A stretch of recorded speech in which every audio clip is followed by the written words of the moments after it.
So it is, little ones, we talk with you. Yes, I am Kwan Yin. I am the energy. Yes, I am the energy that gets called forth from the heart and the feminine spirituality of the moment in time that Earth is making her most major transition. From the inception of when it was, or the inception of this particular planet, there have been programs put in place. The great creator creates from nothing into something, and therefore the programs of perfection prevail. As each moment passes and the perfection is shared with the other aspects of creation, there can be shifts, there can be changes, there can be alterations that appear to be very limiting or appear to be detrimental or even appear to be evil and want to disassemble the Creator's creation.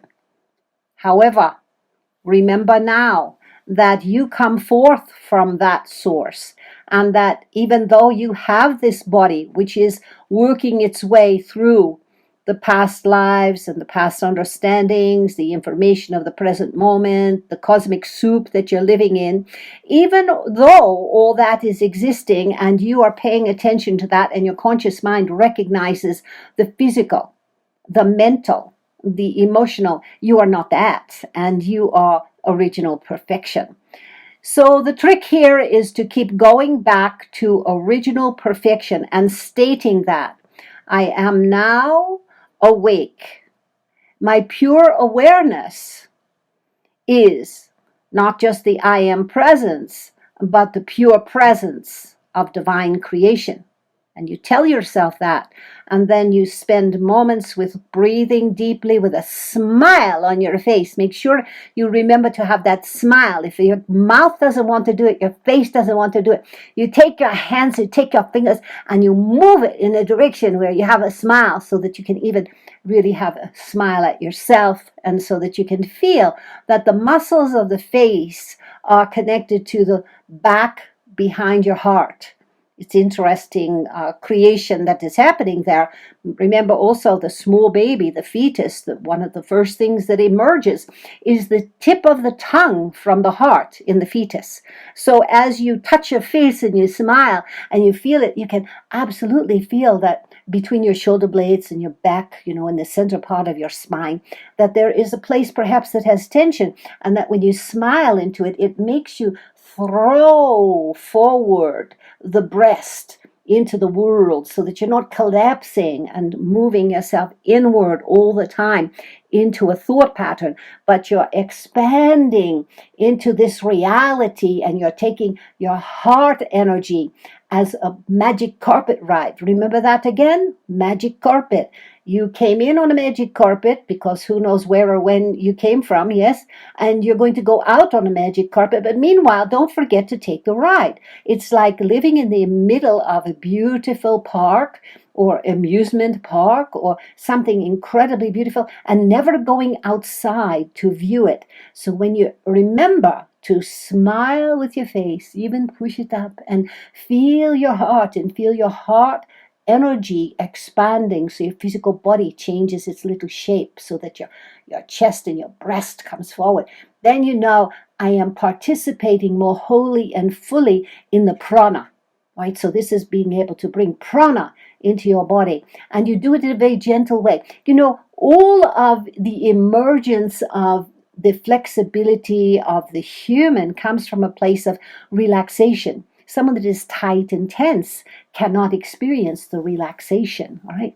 And so the evolving spirit needs also to have a relaxed crucible, or a relaxed, expansive little bubble that it can move and stretch like a baby. It doesn't want to be, it loves to be cuddled and tight for a moment, but when it wants to throw its arms out and it wants to do what it wants to do, it's just having an expression that's coming from inward to outward.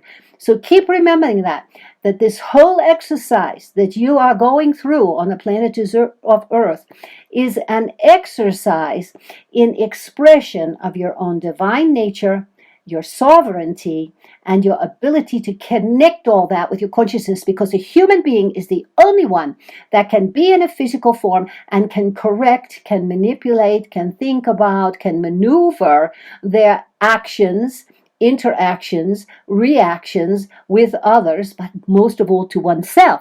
So you have to keep having concentration on that brain and say, this is what I am concentrating on, and I am concentrating on awareness, and I am, right? I am, and that will take you into a little loop that is beginning to think about the person, but you want to swing back again, and then you recognize presence.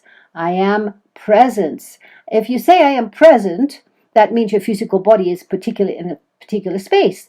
But if I am presence, that is meaning that you, which inhabits the physical form, is now being addressed. This is still not the unity consciousness that you're going for, but it is a great expression of how you're getting on the escalator to go up into the next area of the department store to shop.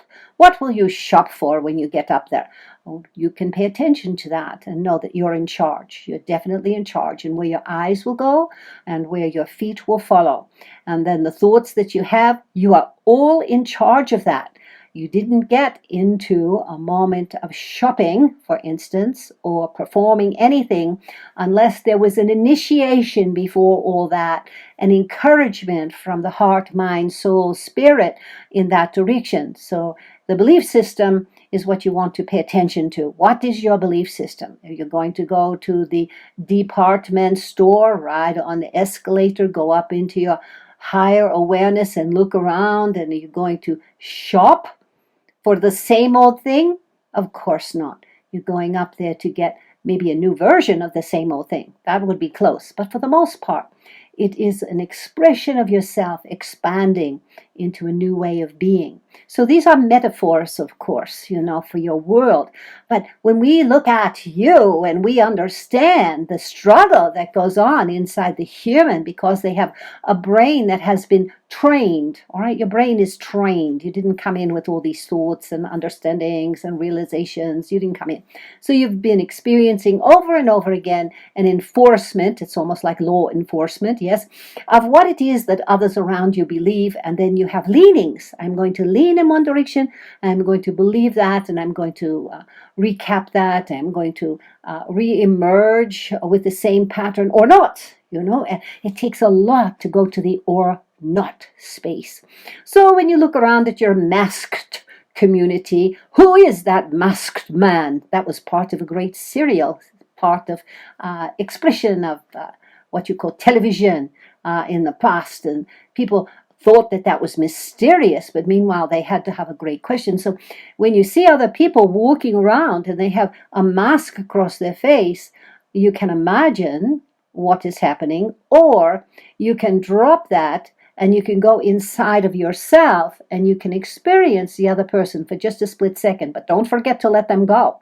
Once you experience, you say, whoa, all right, that was an experience. You take a breath and you breathe that person out of your realm, breathe it out of your physicality, breathe it out of your consciousness, because there are so many other ways that you can be filling your consciousness with expansion. All right, so it's not expansive to go into another person's consciousness. And that's exactly what being a small baby or a child has been all about. It has been re-indoctrinated into thought patterns that are carried by the parents or the instructors, so that the little ones come to a spot where it is they recognize certain milestones or markers in their life, and they combine with the old past life patterns. And then it is up to the individual to make decisions.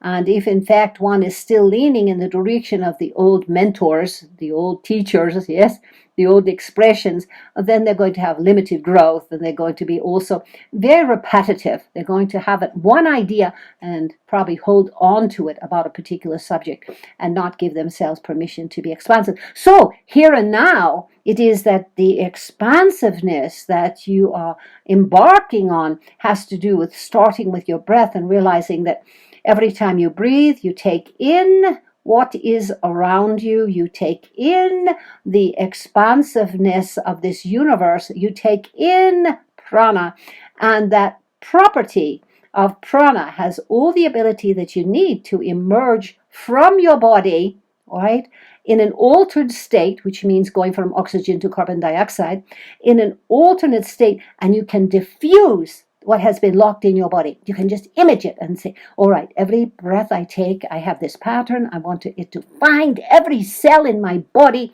that has a memory of that. And the next breath is going to expel that. And you're going to be able to feel it expelling from your body, from your mind, from emotions, consciously what has been combining with your body, mind, spirit, your cells, etc., your consciousness, and you're thinking it's you, and it's not you. So what would happen if you had enough breath so you became prana? Yes, so you became the prana.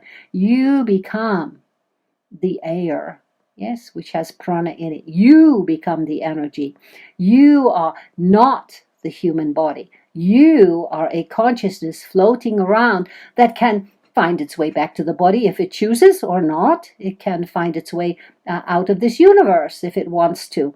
But the attraction for the consciousness at this point in time, because a lot of work to be done on the planet, is to come back into the body, experience what is happening, and be very, very grateful for your ability to inhabit the body, but become conscious that you are not the body. Yes, but the step being bigger than that is to recognize that you are one with all that exists, and therefore you must forgive everything and everyone. Right? Ho'oponopono is very useful.